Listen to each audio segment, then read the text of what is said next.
Hello everybody, good morning. Sorry my kid is being a little stink butt, but I'm here to share with you guys the new offers on Saving Star. Now, some of you guys might have it differently, some of you guys have more stuff, it's all different, but here we got some Preparation H, Emergency, Nexium, Quilted Northern. I'm going to add that.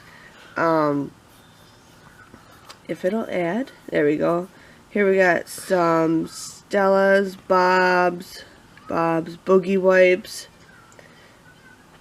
Yeah, I'm not adding a lot of this stuff because I see Checo 51 has this, so I don't do it because if I do it on here, then Checo 51, I can't do it on there. But I'd rather do Checo 51 because it resets after so many people don't do the rebates. So I'm just seeing if there's anything else. Saving Star has not been the greatest in my opinion. I just don't like it. It's probably one of my worst apps.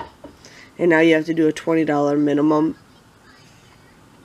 So yeah, nothing's really popping out at me. I know a lot of these are already on Checo 51, so that is the reason why I am not adding them, because I can do it on Checo 51 and again it'll reset. So that is all that's on my Saving Star.